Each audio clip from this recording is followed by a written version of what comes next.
꼭 그렇게 보일 수도 있어요. 4절에서는요. 성령의 감동으로 바울더러 예루살렘에 들어가지 말라고 되어 있고요.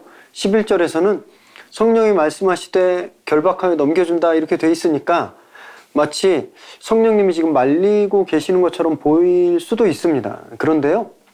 성령은 바울을 말리신 적이 없어요. 2차 여행 때 아시아 지역 갈라디아 또 본도를 전도하려고 했는데 성령님이 그걸 계속 막으시고 드로아에 있을 때 환상으로 마게도냐, 유럽으로 오라고 성령께서 직접 지시하셨잖아요. 그 성령님이 여기서는 침묵하시는 겁니다. 그래서 성령님이 어떤 가지 마라 가라 이렇게 말씀하셨다고 보면 안 되고요. 바울의 동료들에게 감동을 주신 거예요. 바울이 앞으로 예루살렘에서 어떤 일들을 당할 것인가에 대해서만 알려주신 거죠. 성령의 감동으로 그것을 알게 된 제자들이 바울을 위한 마음에서 만류했을 뿐인 거예요.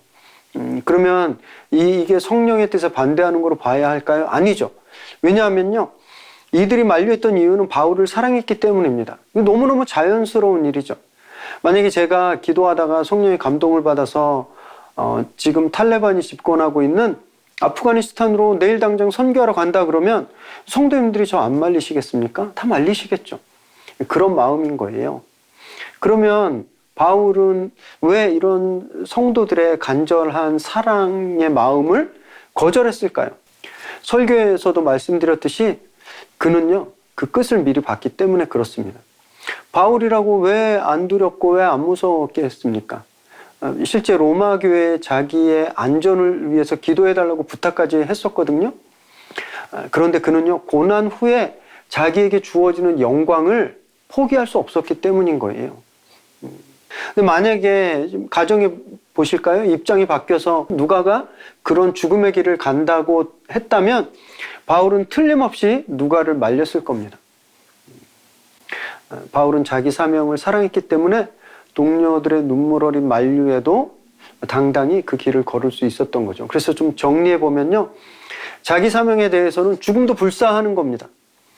그러나 내 형제, 내 자매가 고난을 당하는 것에 대해서는 사랑하는 마음으로 안타깝게 여기고 아프지 않기를 바라는 것.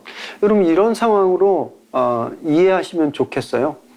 그래서 형제 자매를 위한 사랑과 또 자기 사명을 사랑하는 것, 이 두 개가 서로 사실은 반대되는 것이 아니고 오히려 성령 안에서 사랑으로 묶이는 거죠. 그래서 우리는요, 이들이 성령의 뜻에 반대한다고 볼 수 없는 겁니다. 우리가 그렇게 성령 안에서 서로 사랑하면 좋겠습니다. 참 좋은 질문이에요. 우리가 말씀에 대한 궁금증도 굉장히 중요하지만 또 실제 삶에서 부딪히는 문제도 말씀에 질문하고 답을 찾아야 하는 것이 굉장히 좋은 자세이기 때문이거든요. 언제부터인지 모르겠지만 우리나라도 이제 할로윈 축제가 일종의 놀이문화가 되었습니다. 단지 세대에 따라서 어떤 분들은 눈살을 찌푸리기도 하고 또 어떤 분들은 거부감 없이 즐기기도 할 뿐인 거죠. 그럼 이 건에 대해서 우리 이 할로윈 문화에 대해서 믿는 우리들은 어떻게 이것을 해석하고 대해야 할까요? 성경에서 답을 찾을 수 있죠. 로마 교회가 성경에 나오는 교회들 중에 로마 교회가 이것과 굉장히 닮은 그런 내홍을 겪고 있었습니다. 교회 안에 고기를 즐기는 헬라 교인들과 고기는 우상에 바쳐진 것이었기 때문에 먹는 것은 우상 숭배다라고 막 경악을 했던 유대교인들의 갈등이 바로 그거였는데 바울은 이들에 대해서 굉장히 지혜로운 가르침을 주었어요. 로마서 14장 1절에서 3절에 보면요. 고기를 먹지 않는 유대인들을 믿음이 연약한 사람들이다라고 칭했습니다. 왜냐하면 이들이 아직 율법적인 한계를 벗어나지 못했기 때문이에요. 반대로 고기를 먹는 헬라인들을 믿음이 강한 자로 말하는데요. 왜냐하면 이들이 이 먹을 것은 다 그냥 하나님이 주셨다라고 자유로웠기 때문입니다. 그래서 바울은 믿음이 연약한 유대인들에게는 너희들의 그 율법적 기준으로 헬라인 교인들이 구원을 못 받는다. 너희는 신앙인이 아니다. 이렇게 판단하지 말라고 했던 거고요. 반대로 헬라인들에게는 유대인들이 믿음이 없다 이렇게 무시하지 말라고 한 겁니다. 그리고 여기에 덧붙여서 헬라인들에게는 한 가지 더 권고를 하는데 로마서 14장 21절에 보면 너희가 더 성숙하니까 다른 형제 자매들이 시험 들지 않게 절제하는 그런 아름다운 모습을 보이라 이렇게 말하고 있는 겁니다. 이 말씀을 오늘날로 가지고 와서 우리가 할로윈 축제에 대비해 보면 이런 거죠.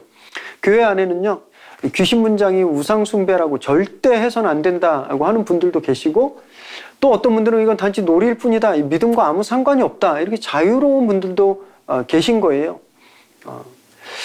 그래서 이 문화를 반대하는 분들은 즐기는 분들을 구원 못 받는다, 신앙인이 아니다라고 비판해서는 안 되고, 또 즐기는 분들은요, 반대하는 분들을 믿음이 약하다고 무시해서는 안 된다. 이것이 우리가 로마서의 경우에서 찾게 된 그런 방법인 거죠.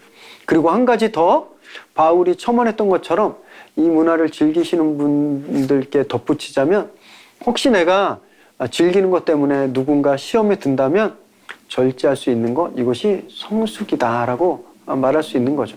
정리해 보자면요, 할로윈을 즐기는 것은 구원과 관계된 것이 아니라 성숙과 관계된 것이다 라는 말씀을 드리고 싶습니다.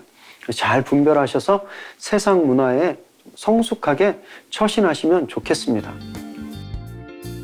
네, 오늘도 보내주신 아주 좋은 질문 가지고 저희가 함께 귀한 나눔을 가졌는데요. 궁금한 것 있으시면 언제든지 이 주소로 보내주시고요. 이제 점차 위드 코로나 시대가 가까이 온 것 같습니다. 그때까지 정말 좀 더 인내하시고 기도해서 정말 이 땅의 모든 교회들이 현장 예배들이 다시 시작되고 예배의 기쁨을 누릴 수 있도록 그렇게 기도해 주시고, 특히 아프가니스탄 교회를 위해서 계속 기도해 주시기를 바랍니다. 한 주간 평안하십시오. 축복합니다.